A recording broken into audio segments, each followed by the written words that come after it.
Hello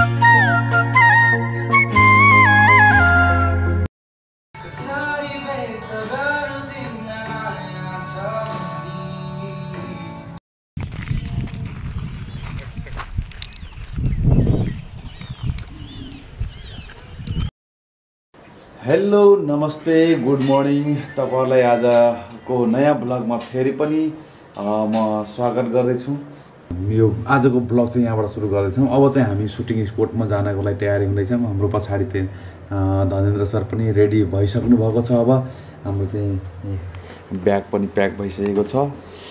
त्यस्तै गरेर अब उहाँ पनि सर पनि रेडी हुनु छैन सर आज हामी चाहिँ सफल पार्नुपर्छ हाम्रो आज सुटिङको उसको लागि हामी चाहिँ हाम्रो आजको सोचाइ चाहिँ एकदम राम्रै होस् आशा छ जो चाहिँ राम्रोसँग गर्न सक्छौँ भन्ने चाहिँ अब सबै साथीहरूबाट भनौँ साथ सपोर्ट पाएपछि अझै सोचेको भन्दा नि अझै राम्रो होला भन्ने आशा छ।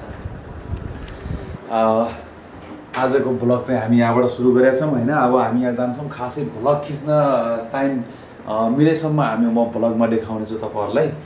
सायद त बिजी भइन्छ होला हैन, तर पनि छोटो भए पनि तपाईहरुलाई पक्कै पनि यो चाहिँ आज ब्लग सुटिङ कसरी हुन्छ के हुन्छ यसमा ब्लगमा पनि देखाउनेछु। र सुटिङ रिपोर्ट स्पेशल चाहिँ हाम्रो चाहिँ मैले तपाईहरुलाई यो ब्लग च्यानलमा हैन राज इन्टरटेनमेन्ट युट्युब च्यानलमा तपाईहरुलाई मैले चाहिँ सुटिङ रिपोर्ट चाहिँ देखाउनेछु है। त्यहाँ पनि गएर तपाईहरुले सब्स्क्राइब गर्नु होला, सुटिङ रिपोर्ट स्पेशल हेर्नु होला। थारू गीत संगीतको बारेमा त्यो च्यानलमा हुन्छ भने यो म कहाँ जान्छु के गर्छु भन्ने कुरा मेरो आफ्नो पर्सनल उसको लागि चाहिँ यो मेरो डी राज ब्लग चाहिँ सब्स्क्राइब गर्नु नबिर्सिनु होला। हाम्रो चाहिँ नास्ता खानको लागि रेडी भएर बसेका छौँ सबै हाम्रो टिम। अब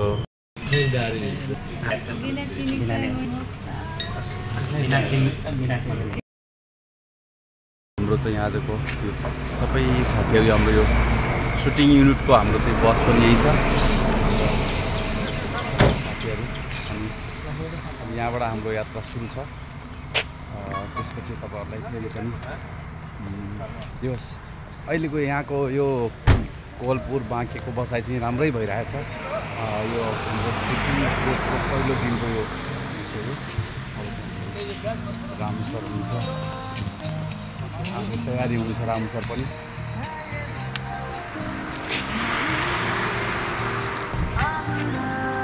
पुरा एकदम फ्रिडमली उसमा हुनु छ रामु सर। वेस्ट गर्दैछौँ। यहाँ चाहिँ हामी यो सुटिङको लागि यसमा चाहिँ उ गरिसकेका छौँ, जाँदैछौँ। यो यहाँको चाहिँ तपाईहरुलाई दृश्य पनि म देखाउनेछु आजको ब्लगमा। सक्नुहुन्छ राम्रो छ, एकचोटि हेर्न सक्नुहुन्छ। हजुरहरू पनि यो ठाउँमा आउन सक्नुहुन्छ।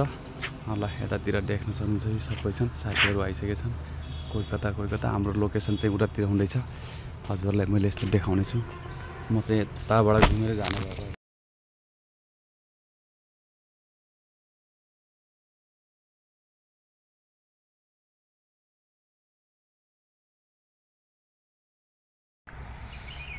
यस्तो राम्रो फुल फुलेछ है, ढकमक्क फुल फुलेछ यो तपाईको यो वनस्पति उद्यानमा। जस धेरै चारैतिर हेर्नु त यस्तो राम्रो छ है। ल हेर्नुस् यहाँदेखि वहाँसम्म छ पुरै ढकमक्क फुलेको उ छ एकदम खतरै।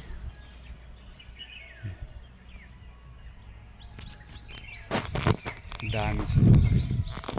यस फुल फुल्ने मौसम भएर पनि होला एकदमै राम्रो फुल छ यहाँ। राम्रो लागेको छ। ढकमक्क फुलेको फुल कस्तो लाग्यो गाइस तपाईहरुलाई यो फुल हेर्नु त। पुरै फुल के चीजको डिजाइन बनाएको छ यहाँ यो।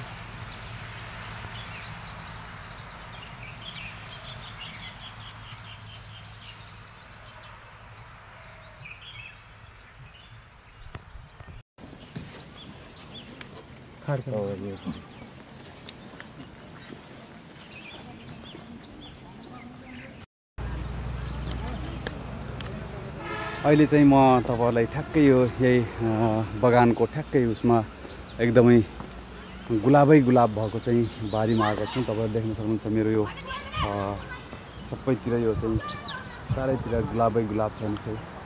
यहाँ चाहिँ यो फुलहरूलाई गोडमेल काट गर्दै हुनुहुन्छ उहाँ। यो चाहिँ यो हाम्रो नानीलाई पनि सिकाइराख्नुपर्छ जस्तो लाग्छ मलाई। यो गुलाब कति थरी गुलाब छन् सर यहाँ हाम्रो यहाँ? 25-30 थरी छन्। ए यसलाई कस्तो के खालको गुलाब भन्छ सर यो? यो चाहिँ खास भन्दाखेरि यो जुन जेनरल जुन गुलाब हुन्छ नि सुन्दरताको लागि प्रयोग गर्ने अहिले सबभन्दा राम्रो भेराइटी भनेको यसलाई होइन? यो यसको के नामले चिनिन्छ भन्न खोजे के?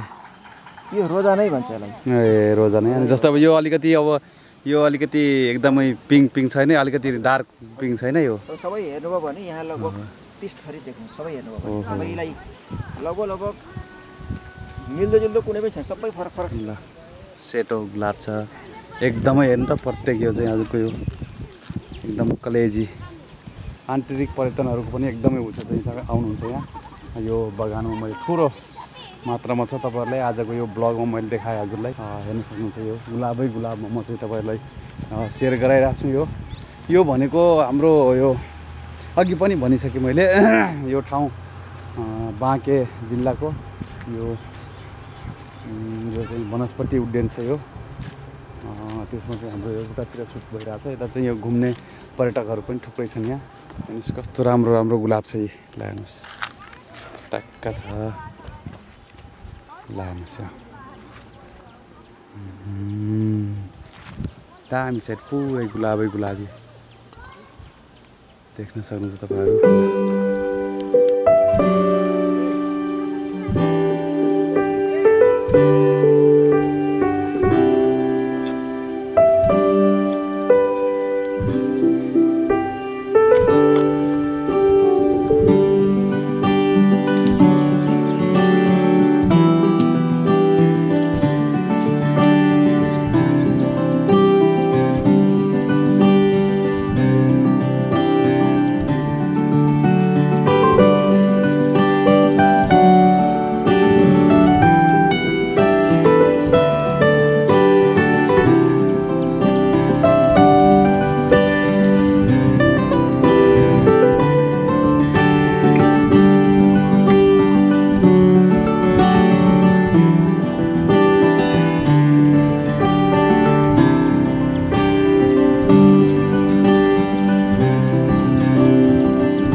फर्स्ट लोकेसनको हाम्रो चाहिँ सुट अहिले चाहिँ समापन भएको छ। अहिले चाहिँ खानासाना खाएर हामी चाहिँ अर्को लोकेसनको तयारीमा हुन्छौँ। अहिले चाहिँ हाम्रो निर्देशकज्यू सुरज सर हुनुहुन्छ। त्यस्तै गरेर हाम्रो उहाँको परिचय लास्टमा खोल्ने छ क्या परिचय पाऊँ। अनि उतातिर खै आजकल खै को पछि भेटौँला। सबै खानाको लागि तयारीमा छौँ हामीहरू।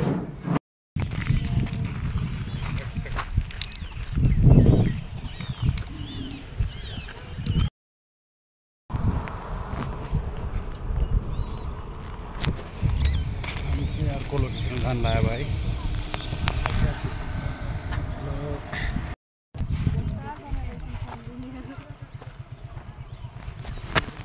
अहिले चाहिँ हामी यो झिझिरी खोला भन्ने ठाउँमा चाहिँ आज झिझिरी खोलामा हामी यो ड्रोन सट लिइराखेको अवस्था छ अहिले। यो हेर्नुहोस् नहर छ यो झिझिरी खोला हजुरलाई देखाउने छु। ल तपाईँले नहरको मैले ऊ देखाएँ दृश्य अलिक खतरा छ है। पुरै तल पनि नदी छ, त नदीभन्दा माथि नहर यहाँ सोलर पावर पनि छ राटी बत्ती बल्ने। झिझिरी खोला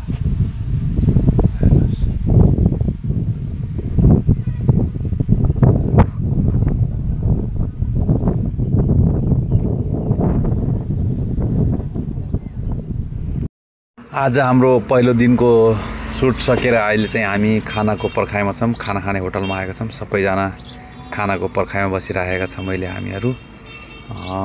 यो एकदमै मिठो खाना पाउँछ यो होटलमा। दिल इमो समझो तो हर घर बस तू रह बेफिकर। ओके गाइज, आजको ब्लग तपाईँहरूलाई कस्तो लाग्यो?